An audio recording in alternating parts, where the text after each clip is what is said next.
Dear viewers, সবার উপর শান্তি বর্ষিত হোক।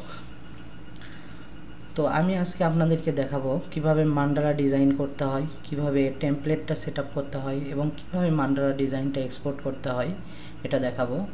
এটা ভিডিও যেহেতু একটু বড় হয়ে যাবে, সেই ক্ষেত্রে আমি ভিডিওটি 3টি পার্টে ভাগ করব।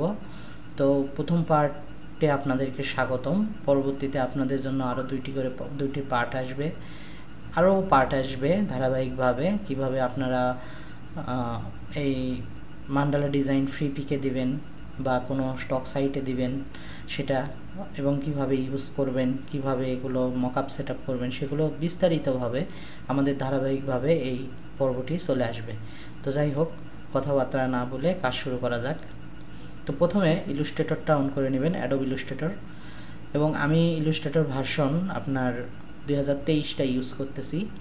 তো যে কোনো ভার্সনে ইনশাল্লাহ হবে, এটা নিয়ে কোনো চিন্তা করার দরকার নাই। তো প্রথমে ফাইলে যাব, আমরা ফাইলে যাওয়ার পর নিউতে যাব। নিউতে গিয়ে আমরা কি করব, প্রথমে একটি আর্টবোর্ড নেব।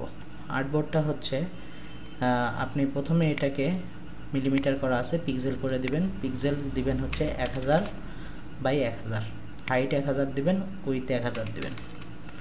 এখানে RGB করে দিবেন বা CMYK করে দিবেন, সেটা আপনার ব্যাপার, নিজস্ব ব্যক্তিগত ব্যাপার, কোনো অসুবিধা নেই, দুই মোডেই হয়। তো ব্লিড ক্রিয়েট কিচ্ছু দিতে হবে না, সেই ক্ষেত্রে আপনারা ক্রিয়েট দিবেন। ক্রিয়েট দেওয়ার পর আমরা এখানে আমাদের ইন্টারফেসে এসে প্রথমে আমরা কি করব, একটা লাইন নেব। লাইনটা একটু বড় করে নেব, সেই ক্ষেত্রে উপর থেকে একদম নিচ পর্যন্ত শিফট ধরে একদম সোজা একটা লম্বা লাইন নেব। লাইনটা নেওয়ার পর আমরা এই লাইনের কালারটা একটু বদলাইয়ে দেব। কালারটা বদলে দিয়ে আমি সাধারণত সবুজ দিতে পছন্দ করি, সবুজটাই দিলাম। সবুজ দেওয়ার পর এটাকে একটু কমায় দিয়ে 0.25 পিটি করে দিলাম। যতটা চিকন হবে ততটাই ভালো হবে, কারণ মান্ডালা ডিজাইনটা বের করার জন্য অনেক প্রসেস আছে। সেই প্রসেসটা অনেক সময় মান্ডালা ডিজাইন আপনার ইউনিট হতে খুব সমস্যা হয়, এই কারণে আমি একদম চিকন করে নিলাম লাইনটাকে। এখন এটাকে আমরা ইফেক্টে যাব, রিজোর্ট অ্যান্ড ট্রান্সফর্মে গিয়ে ট্রান্সফর্মে গিয়ে আপনার অ্যাঙ্গেল দিবেন এখানে 15 ডিগ্রি, এবং এখানে দিবেন হচ্ছে 11 কপি। আমাদের হয়ে গেছে। এটাকে এখন আমরা কি করব, আর্টবোর্ডের সাথে আমরা অ্যালাইন করে নেব, একদম অ্যালাইন করে নেব। অ্যালাইন করে নেওয়ার পর আমরা এটাকে কি করব, এক্সপান্ড অ্যাপিয়ারেন্স দেব এবং এটা Ctrl+G দিয়ে গ্রুপ করে নেব। ঠিক আছে, গ্রুপ করে নেওয়ার পর আমরা কি করব, নতুন একটা লেয়ার নেব। এখান থেকে লেয়ার নেওয়ার পর আমরা এটাকে লক করে দেব এবং এটাকে হাইড করে দেব, ইনভিজিবল যাকে বলে। তো এখন আমরা আরেকটি লাইন নিতে যাচ্ছি।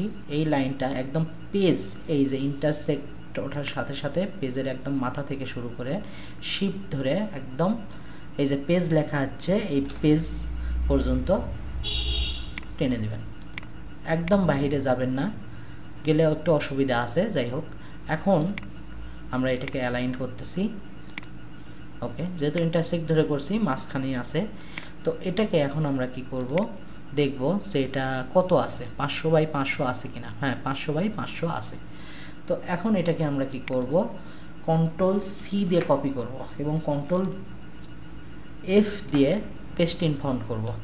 এখন এটাকে আমরা এইরকম চিহ্ন আসলে শিফট ধরে আমরা কি করব, এটাকে ঘুরিয়ে নেব, রোটেট করে নেব। রোটেট করে নেওয়ার পর আমরা অবশ্যই এটাকেও অ্যালাইনে আনব। এখন এটাকে অ্যালাইনে আনার জন্য একটু আমরা চেক করে দেখি যে আমাদের অ্যালাইনটা ঠিক আছে কিনা। হ্যাঁ, অবশ্যই আমাদের অ্যালাইনটা ঠিক আছে। তো এটা আমরা অফ করে দিচ্ছি। এখন এটাকে আমরা কি করব, একটা ব্রাশ নেব। ঠিক আছে, ব্রাশটা নেব আমরা যে কোনো, মানে আপনার এখানে অনেকগুলো ব্রাশ আছে, তো আমরা সাধারণত নর্মাল ব্রাশ দিয়ে কাজটা শুরু করব। তো কাজটা শুরু করার জন্য আমি ব্রাশ দিয়ে একটা টান দিয়ে নেব। যাই হোক, সবুজ কালার, সমস্যা নাই। তো আমাদের এটা উচিত ছিল ব্ল্যাক করে নেওয়া, তো আমরা ব্ল্যাকটাই করে নিই। ব্ল্যাকটা করে নিলে আমাদের জন্য সুবিধা আছে। তো ব্ল্যাক করে নিলাম এবং এখন আমরা কি করব, একটা দাগ দিয়ে নেব, ঠিক আছে, যে কোনো একটা দাগ ব্রাশ দিয়ে করে নেব। ওকে, দাগ দিয়ে নিলাম। এখন এটাকে আমরা কি করব, এই জায়গায় এটা কলাপসটা অন করব। অন করার পর আমরা একদম মিডল পয়েন্টে ক্লিক টু টার্গেটে আমরা ক্লিক করব। করার পর এখানে আবার ইফেক্টে যাব এবং ডিসর্ট অ্যান্ড ট্রান্সফর্মে গিয়ে আমরা কি করব, এখানে কোনো অ্যাঙ্গেল দেব না, রিফ্লেক্ট এক্স দেওয়ার পর এখানে আমরা কি করব, একটা মাত্র কপি দেব, ঠিক আছে। এই অবস্থাতেই আমরা আবারও ইফেক্টে যাব, distort and transform apply new effect, যদি আসে তাহলে দিবেন।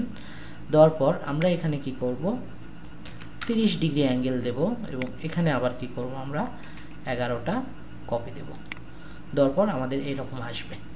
তো এখন আমরা একটা রেক্ট্যাঙ্গুলার নিতে পারি। রেক্ট্যাঙ্গুলারটা আমরা একদম এই কোণার থেকে ইন্টারসেক্ট লেখা উঠছে, একদম মাঝ বরাবর আছে। ইন্টারসেক্ট থেকে আমরা কি করব, মিডল বরাবর আমরা নিয়ে ছেড়ে দেব। তো এটাকে এখন আমরা একটা কাজ করতে পারি, এটাকে আমরা এখন অ্যালাইন করব। অ্যালাইনটা কিভাবে করতে পারি, এইভাবে এখানে একটা ক্লিক করবেন, এখানে একটা ক্লিক করবেন, যাতে এই সাইডে অ্যালাইন হয়ে যায়। হয়ে যাওয়ার পর আমরা প্রপার্টিজে যাব। প্রপার্টিজে গিয়ে দেখব এটা 500 বাই 500 আছে কিনা। হ্যাঁ, 500 বাই 500 এটা আছে। এখন আমরা পেন টুলের ডিলিট অ্যাঙ্কর পয়েন্ট টুলটা সিলেক্ট করব। করার পর আমরা এখানে কি করব, অ্যাঙ্কর পয়েন্টটা ডিলিট করে দেব। ডিলিট করে দেওয়ার পর আমরা ডাইরেক্ট সিলেকশন টুলটা ধরবো এবং লেয়ারে যাব। লেয়ারে গিয়ে এই গ্রিডটা আমরা অন করে দেব। দেওয়ার পর আমরা কি করব, এখানে একটু জুম করব। আমরা জুম করার পর, হ্যাঁ, জুম করার পর এটাকে একটা ক্লিক করে আমরা একদম এই জায়গায় নিয়ে আসব এবং যখন ইন্টারসেক্ট লেখা উঠবে মনে করবেন একদম মাঝামাঝি আছে, ঠিক আছে, কারণ এটা একটু এদিক সেদিক হয়ে গেলে প্রচণ্ড পরিমাণে সমস্যা আছে। তো এটা এরকম হয়ে যাওয়ার পর আপনারা একবার চেক করবেন কন্ট্রোল ওয়াই দিয়ে যে ঠিক আছে কিনা। তো অবশ্যই ঠিক আছে। তো আমি কন্ট্রোল ওয়াই আবার দিচ্ছি। তো এই অবস্থাতে আমরা কি করব, এটাকে এই জায়গায় একটা অপশন আছে মেক রিলিজ ক্লিপিং মার্কস। তো আমরা ক্লিপিং মার্কস করে দেব। করে দেওয়ার সাথে সাথে আমাদের এই রকম চলে আসলো। তো আমরা এখন কি করব, এটাকে ডিলিট করে দেব। আমাদের ডিজাইনের জন্য টেমপ্লেটটা রেডি। তবে এখানে একটা সমস্যা আছে, যেহেতু ব্ল্যাকগুলো আমাদের দেখা যাচ্ছে, তো সেই ক্ষেত্রে আমরা ব্ল্যাকগুলোকে মুছে দেওয়ার জন্য কি করব, এখানে একটা ক্লিক করব, করে এখানে আমরা স্টকটা নাই করে দেব, ঠিক আছে। এবং এটাকে আমরা কি করব, তুলে দেব। এবং এখানেও যদি এরকম থাকে তাহলে এখানে আমরা এখান থেকেও আমরা তুলে দেব, ঠিক আছে। এবং এখান থেকে আমরা ক্লিপিং মার্কস যাই হোক এগুলো আমরা ইয়ে করে দেব। এগুলো আমাদের আর চাপাচাপি করার কোনো প্রয়োজনই নাই। তো আমরা অন্য লেয়ারে ক্লিক করব, তুলে দিলাম। তো আমাদের চলে গেল এগুলো। তো আমরা কি করব, এই লাইনটাকে এটা এই তিনটাকে আমরা কি করব, লক করে দেব। লক করে দেওয়ার পর আমরা কলাপস করে দেব। এখন আমরা এর উপর আমরা চেক করে দেখব যে আমাদের মান্ডালার টেমপ্লেটটা ঠিক আছে কিনা। তো এটা হচ্ছে সাদা করা আছে তাই এরকম লাগতেছে। আমরা যে কোনো কালারই আপনি করতে পারেন। আমি নীল কালার যদি দেই, নীল কালার দিয়েও করতে পারি। আমরা শুধুমাত্র এই লাইন বরাবর একদম এই লাইনের মধ্যে আপনাদেরকে কাজ করতে হবে, বাকিগুলো অটোমেটিক্যালি হয়ে যাবে, ঠিক আছে। তাহলে আমরা চেক করি, এই তো আমাদের ডিজাইন হয়ে গেছে। এইভাবে আমরা ডিজাইন করব।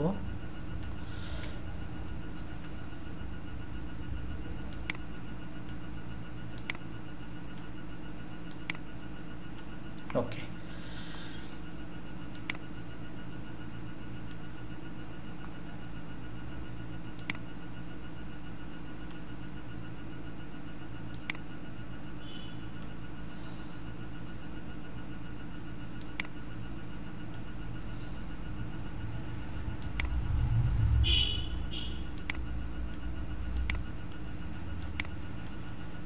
ওকে, আমরা একটা ডিজাইন করলাম।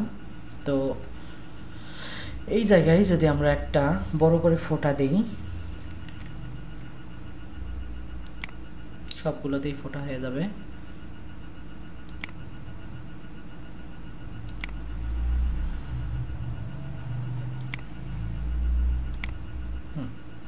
আমি জাস্ট দেখানোর জন্য আপনাদেরকে এই ডিজাইনটা করলাম। তো সবাইকে ধন্যবাদ ভিডিওটি দেখার জন্য। পরের পার্টে আমরা দেখাবো কিভাবে এই ডিজাইনটাকে আমরা এক্সপোর্ট করব। ঠিক আছে, ধন্যবাদ সবাইকে।